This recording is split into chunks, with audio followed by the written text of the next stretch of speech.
my guest today on Dateline Abuja discussing human trafficking is Dame Julie Oka-Donley. She's the DG NAPTIP here in Abuja. You're welcome to Dateline Abuja. Thank you very much. We'd like to commend you on a job well done for the refugees who just came back from Libya. And we have about 800. We actually on the internet it says 800,000. No, it's 800 okay. at that time, but right now it's over 1,500. Oh, beautiful. That have been returned, and well about done. 300, 250 to 300 are being expected on Thursday or Friday. Oh, wow, beautiful. Okay, first things, you had a campaign of actually enlightening us on who a trafficker is. I know this is huge, everybody knows, but I just wanted you to actually tell people who don't know it, what a trafficker means, in case we are actually being involved indirectly or directly. Who's a trafficker? Yeah, a trafficker is someone who goes to the communities, the rural communities especially, and takes, young children to distribute in homes. And is that person who collects the salaries of these children who work as house helps, because you're expected to pay salaries directly to your house help and not to a third party. So if you're paying salaries to someone who calls himself an agent, is obviously a trafficker, and you must stop it. You need to pay salaries to whoever is working for you. Okay, wow, that means a lot of people are being guilty of this. A lot of people are guilty. They actually do not know they are aiding and abetting trafficking, and it's a big problem. Okay, they need to stop and report such fake agents to NAPTIP, because they are just traffickers. Okay, but we actually have agents who actually give out people for domestic. Agents who actually give out domestic staffs. Are you actually saying these people are also traffickers? An agent is one who is entitled to a one-off commission. But where an agent collects a commission and then every month he's collecting the salary of your staff, you obviously cannot be an agent. That's clearly a trafficker. And those who are involved in this practice must stop and report the so-called fake agents to NAPTIP for prosecution. Thank you. So now talking about the returnees who just got back, how are you integrating them back into the society and rehabilitating them? What strategies are you using or going on? Do you want to share that with us? Yes, I mean it's something that NAPTIP has done since inception, so it's not a new strategy. What we do is we take them into the shelters, counsel them, go through their medicals with them, because most of them come back with all sorts of conditions. So whilst counseling, we are treating them. This is the rehabilitation period, which takes between 3 to 6 weeks. After which we start with the empowerment. Okay. The training. We engage them on skills acquisition depending on what they want. For those who want to go back to school, we find adequate schools and place them. Oh. Yes, and then we empower them. Once they are stabilized, then we can now slowly reintegrate them back into the society. Okay. After counseling their parents and the community members of their community, then we have our counselors who accompany them back home and reintegrate them. In the process of rehabilitating, is there like a camp you guys we have shelters. Oh. Yes, they do all of that in our shelters. NAPTIP has shelters, and in the event that the shelters are full, we partner with other NGOs who have shelters. Places like in Benin, in Edo, for example, we partner with Idia Renaissance. She has the best shelter in Edo, and we also partner with Akosudo and so many others like that. We have that relationship, and that's round across. Yes. Okay. Now, still talking about the returnees, what will you say has been your success rate so far, being the DG? Okay, I know you've come to inherit a lot of things, but gradually, how far? What has been your success rate in the proper rehabilitation of these people? So far, so good. I mean, those that were taken by NAPTIP are in our shelters as we speak, and they are in the process of rehabilitation. Okay. So we've not had any problems whatsoever, and we do not envisage any problems, because we have trained counselors, we have trained nurses, and we have trained staff. And for the ones that have returned so far, we have about 5 suspects who are already being questioned. I'll come into that, yes. Yes, who are being questioned already. So, I mean, for us, it's a total package. It's not about just bringing them back, rehabilitating them. For us, justice for the victims is very important. And so we take prosecution of the traffickers very seriously. But and it goes side by side. But wouldn't you say some of them actually went free will? Whether you go free will or you are deceived or abducted, as long as your rights are taken from you, you become a victim and not a criminal, and must be treated as a victim and not a criminal. Okay, so how far has been the punishment or justice for these people, the traffickers? Has there been any justice for these people? From inception till date, NAPTIP has been able to get about 338 convictions. We got one today, we got one last week, and many more to come. A lot of cases are being prosecuted right now in court as we speak, and we hope to get many more. Okay, brilliant. Okay, now why do people, and this is one big question, why do the youths actually watch the videos on CNN, telling their stories on why they traveled out seeking greener pastures? Why do you think the youths are actually, in quotes, I'll say the victims? Is it because of adventures? They want to see if the other side is greener, or they just want a new lifestyle, or because of the state of the economy? Why do you think the youths are the victims of this? Why are people traveling out of the country and going through all that stress just to leave Nigeria? Well, the answer is very obvious. 90% of it is sheer ignorance, lack of education. I mean, most of those who embark on these treacherous journeys, if you look at it, are people who have never traveled all their lives. They are people with brand new passports that have never ever traveled. And so, because they are so naive and ignorant and uneducated, the traffickers take advantage of them. That is why they go to the rural communities where they have little or no access to the internet. Because, I mean, if you have access to the internet, you see all of these things and you're scared and you're like, really? You won't even think of it. But they take advantage of that. Most of them don't even have televisions in their homes. So, of course, they go there with good stories of how, I can get to a very good job in Italy, in Germany, wherever, what have you. I can, and they're excited. They're carried away. So that's what usually happens. The parents don't even know any better.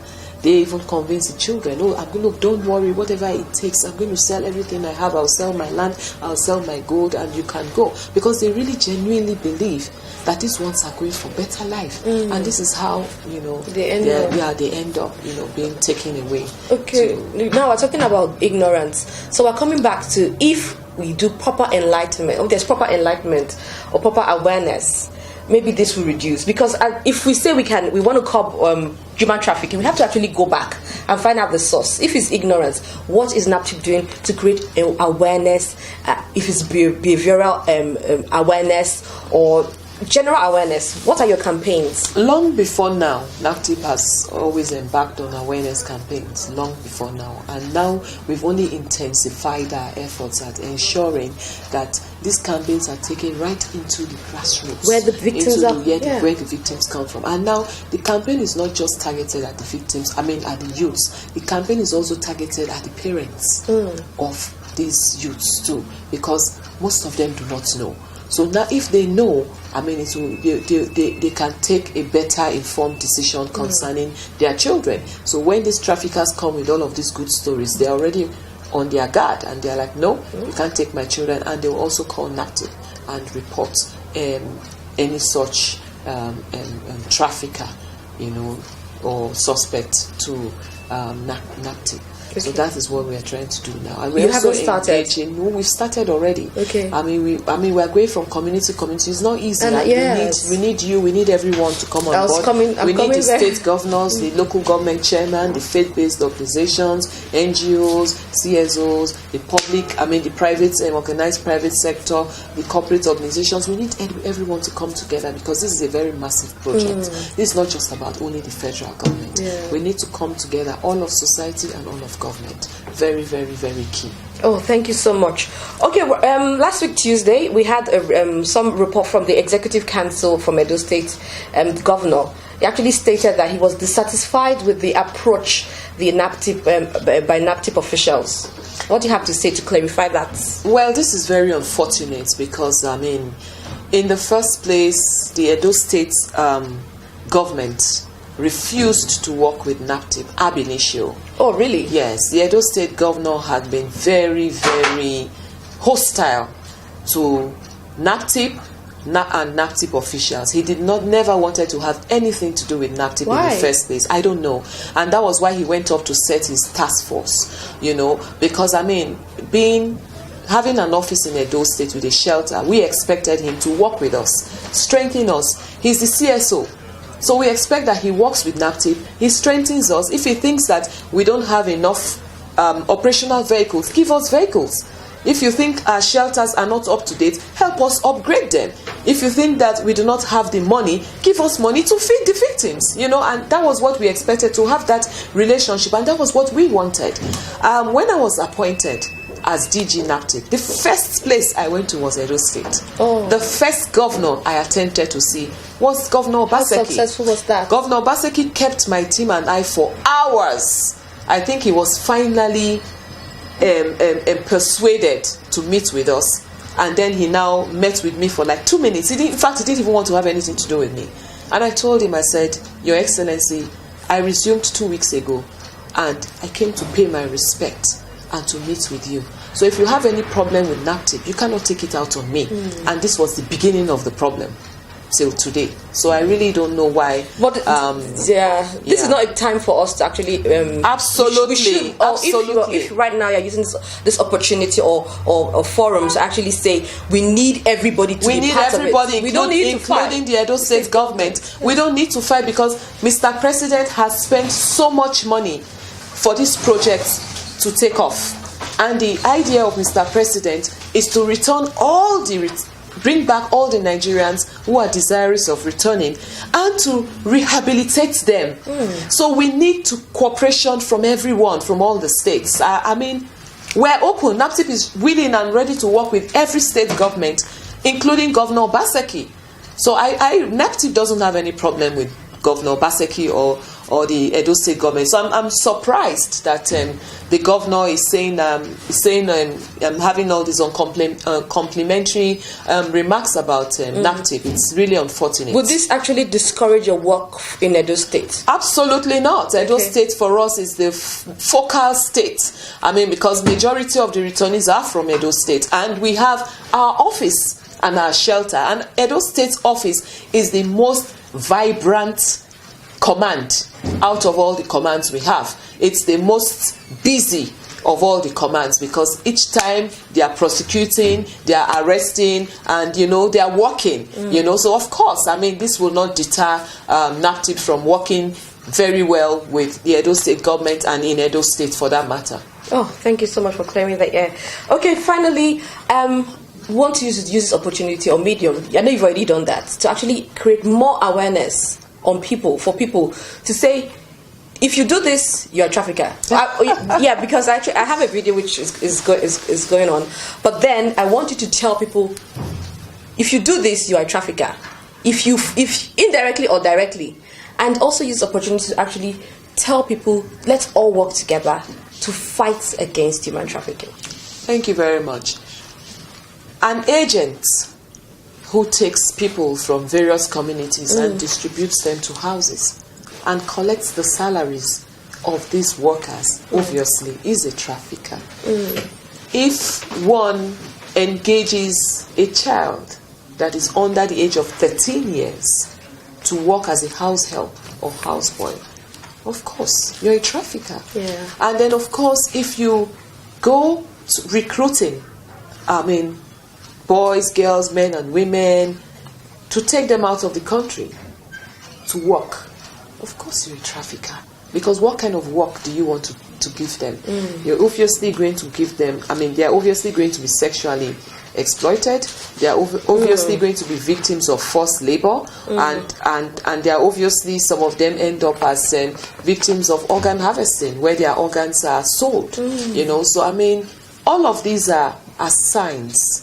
And of course, if you promise somebody a job and then you end up taking the person to a shrine to swear to an oath as a condition for getting the job, that is a red flag.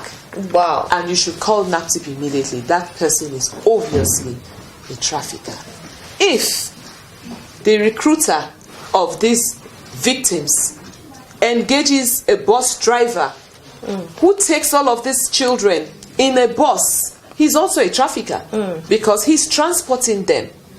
If, on the other hand, there's someone else who is receiving these children, you're obviously a trafficker as well before final distribution, because most of the time, all of these acts being done is done through the use of deceit, fraud, abduction, and lies, with a view to exploiting these men, women, and children. Oh, sorry, I'm sorry. I said this was the last question. You just mentioned something sexual.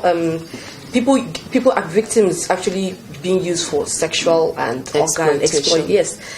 Can we visit that? Because I know that Edo State, for example, is huge in Europe for sexual harassment or sexual violations and all that. And people actually don't know they're traveling to states for. I read something about 25,000 Nigerians in Libya for sexual harassment, sexual violations. Let me quickly correct something. Yes, please. I mean, Edo State is not the only state that is endemic when it comes to human trafficking. We have victims from various states in different countries. I think they all point at Edo State is synonymous with Italy. Okay. But that is not to say they are the highest in number. No. Oh. We have other states in different countries. So I don't want us to narrow it down to Edo State or Edo State indigenes. No. Okay. Now we're talking of trafficking generally, and we're talking of sexual exploitation. Yes. Most of the Nigerians who are taken out, boys and girls, are sexually exploited.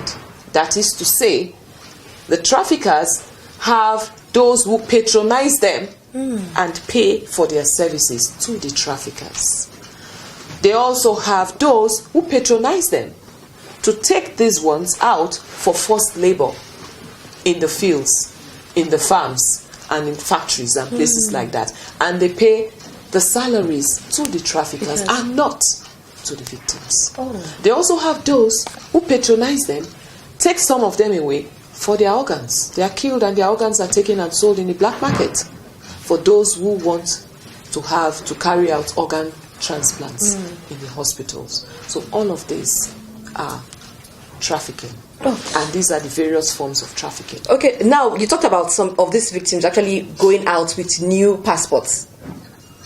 Fresh, brand new passports. Yeah, because I mean they've never traveled before. It just tells you that most of them are not exposed. Okay. Yeah. Okay, so and I wanted to use this medium again to actually tell some agencies, for example, the immigration officers who are actually issuing out the passports and the people who are actually giving out the visas. I'm not going to go there. Why? I think you should interview the immigration officers now. I want to restrict this interview to NAPTIP. What NAPTIP does and what NAPTIP can do. We're not in the borders. We're not at the airports, so I'm not going to go there. But there was a story trending that NAPTIP is putting officials at the airports. Yes. NAPTIP is only at the Lagos airport with the JBTF, the Joint Border Task Force. Okay. We're working with the NDLEA and we're working with the NCA and we're also working with EFCC. Okay. Yes. So what NAPTIP is proposing is to be at all the other major airports, because I believe if we're there, it will really reduce the incidence of human trafficking. And we also had a joint operations with the British border force, police force in London, Heathrow, and Gatwick Airport some time ago. Are you guys there? So we went there just for joint operations, and we also we had joint operations in Spain as well with the Spanish police. But we want to see more of that happening in all of these other endemic countries. We're hoping it will happen with Italy and other countries very soon. Oh. So I mean, once this is done, and we continue to train officers on how to identify potential victims of trafficking and traffickers, I think it will really go a long way to reduce the incidences of human trafficking. Oh, thank you so much. Last I wanted to use medium to talk to the youths. Well, we keep telling the because youths, we're victims. There is nowhere like home. There's no place like home. I mean, with focus, hard work, and determination, you can make it. There's a lot to do in Nigeria. Nigeria is blessed. You do not need to leave Nigeria. And to the parents, for those who come to you to ask for your children, please don't give them out. Call NAPTIP. Anyone who wants to help you can help your children while they are in your homes. They don't need to take your children away from you to help them. That is a red flag. and that is a sign that all is not well. And to the traffickers, I want to assure you, NAPTIP will come after you. 2018 is going to be a very rough time for you. So it's time for you to get a better job. Thank you so much. Nice having you again on Dateline Abuja, and we hope to promote more awareness on human trafficking. Thank you so much. Well, this is Dateline Abuja. I've been talking to Dame Julie Oka-Donley. She's the DG NAPTIP here in Abuja. The program is Dateline Abuja. Stay tuned. I'll be right back.